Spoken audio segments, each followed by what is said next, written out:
है। समय की अवस्था बड़ी बढ़ती चली जाती है और उस समय की अवस्था में कितने को तुम अच्छे लगोगे, कितनों को बुरे लगोगे, कोई नहीं कह सकता। यहां पर मेरी माताएं बैठी हैं, मेरी जीजियां बैठी हैं, मेरी आई हुन बैठी हुई हैं। उनसे निवेदन करना चाहूंगा, बचपन में बच्चा सोता है, मां को अच्छा लगता है कि नहीं लगता है? वो बच्चा बचपन में सोता हुआ अच्छा लगता है, पर वही बच्चा जब 24 साल का हो जाए, 25 साल का हो जाए, 28 साल का हो जाए, 30 साल का हो जाए, दिन भर घर में पड़ा रे, सोता रे, इसमें से कितनी मां है जिसको अच्छा लगता होगा? किसी को अच्छा लगेगा? नहीं लगेगा। बच्चा बचपन में सोता हुआ अच्छा लगता है, बचपन में सोता है तो अच्छा लगता है, पर जब समय की अवस्था बढ़ती चली जाए, उम्र बढ़ती चली जाए और वो सोएगा तो अच्छा नहीं लगेगा। समय कितना बलवान होता है, जरा सोचिए। बेटा भी तुम्हारा है, औलाद भी तुम्हारी है, पर बचपन में सोएगी तो अच्छी लगेगी, पर बड़े होकर सोएगी तो अच्छी नहीं लगेगी। उसी तरह परमात्मा कहते हैं, जो समय गया जान दो, उस समय तुम सोते रहे कोई बात नहीं, नहीं मंदिर जाते थे कोई बात नहीं, शिवालय नहीं जाते थे कोई बात नहीं, पर अब तुम बड़े हो गए हो, तुमने शिव पुराण की कथा सुन ली है, तुम जाग गए हो, तो अब समय बर्बाद नहीं करना, कर्म के प्रति जागृत होना, कार्य के प्रति जागृत होना है और भगवान देवाधिदेव महादेव से प्रार्थना कर कर अपने कार्य के प्रति आगे बढ़ना है। अब सोते हुए अच्छे नहीं लगोगे, अब जागो।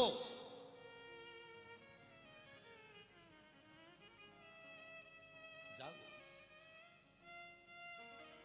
वो कहे, उठो जवान देश के वसुंधरा पुकार, देश है पुकारता पुकारती मां भारती। ये देश आज तुम्हें पुकार रहा है, ये राष्ट्र तुम्हें पुकार रहा है, हमारा सनातन धर्म तुम्हें पुकार रहा है, और आज भी हम अगर सोते रहे तो फिर ये जीवन व्यर्थ चला जाएगा। भजन में लगाओ, कर्म में लगाओ, दुकान धंधा व्यापार व्यवसाय जो तुम्हें करना है, छोटे से छोटा काम करो, पर शर्म बिल्कुल मत करो। शर्म करोगे तो तुम आगे नहीं बढ़ सकते हो। छोटे से छोटा काम भी करो, दिल से करो, एक ना एक दिन भगवान तुम्हारा हाथ पकड़ेगा। शिव मंदिर जाओ, एक लोटा जल चढ़ाओ और अपने काम पर आगे बढ़ जाओ, बढ़ते चले जाओ। बस किसी को धोखा मत दो, किसी को विश्वासघात मत करो, और बन सके तो जिंदगी में सबका भला करते चलो। लोग कहते हैं भला करने से लोग उल्टा और जूता मार के चले जाते हैं, मारने दो ना, क्या दिक्कत? पूर्व का कोई कर्म होगा वो कट रहा होगा। आज अगर हमको कोई गाली देगा, अपशब्द कहेगा, ताने देगा, सोशल मीडिया पर, फेसबुक यूट्यूब पर आप भी पढ़ते होगे, कोई ना कोई कुछ ना कुछ बनाता ही रहता है, कुछ ना कुछ लोग डालते ही रहते हैं, ऐसा कर दिया, वैसा कर दिया, ये बोल दिया, वो बोल दिया। उससे हमारा पूर्व का कोई पाप होगा तो इनकी निंदा करने से वो धीरे धीरे धीरे धीरे कट रहा, वो कट रहा। संत की चादर धोने से साफ नहीं होती, जितनी संत की लोग निंदा करते करते साफ कर देते हैं। साफ नामदेव जी को लोगों ने अपशब्द कहा, तुकाराम जी को कहा, मीराबाई को, कर्मा को, रामकृष्ण परमहंस को, नरसिंह मेहता को, किसको नहीं कहा?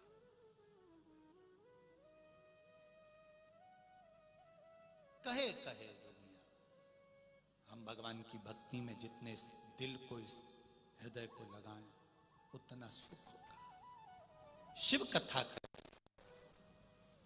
मंथन जब किया गया समुद्र का, तो उसमें गौ माता निकली और गौ माता के बाद विष निकला। उस विष को पीने वाला कोई नहीं था। कौन पिएगा वो विष? उस विष को पीने वाला कोई नहीं। जब विष को पीने वाला कोई नहीं था, तब देवाधिदेव महादेव को याद किया गया और महादेव से जाकर प्रार्थना की गई कि इस विष को आप पी लो। अमृत पीने वाला देव है और विष पीने वाला महादेव है। घर में, परिवार में, कुटुंब में, जहां तुम रह रहे हो, वहां अगर थोड़ा भी तुमको अगर दुख मिल रहा है, परिवार के द्वारा गालियां मिल रही हैं, अपशब्द मिल रहा है, समझ लेना कि तुम देव नहीं महादेव हो, इसलिए इस विष को पी रहे हो। ये विष तुम इसलिए पी रहे हो क्योंकि महादेव हो।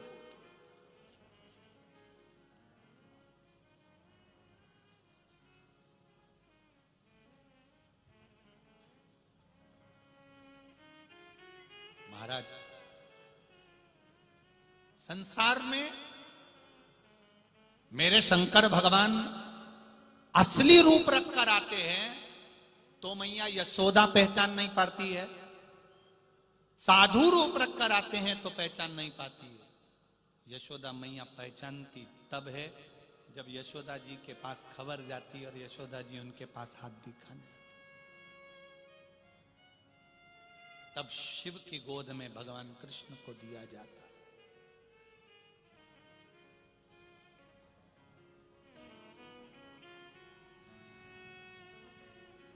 भगवान देवाधिदेव महादेव की कथा कर रही है। आएगा आपके जीवन में भी सामने आएगा। उस विष को कैसे पीना है, दुनिया के लोग क्या कहेंगे, कैसे कहेंगे,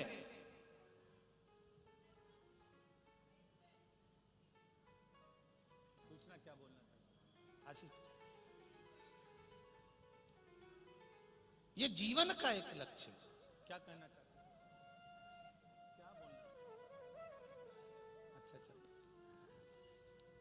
जीवन का एक लक्ष्य, जीवन का एक आनंद, जीवन का एक सुख, आनंद की। और जब जीवन का एक सुख हमारे सम्मुख में होता है, विष पीने के बाद भी जब नाम होता है तो वो साधारण नहीं होता।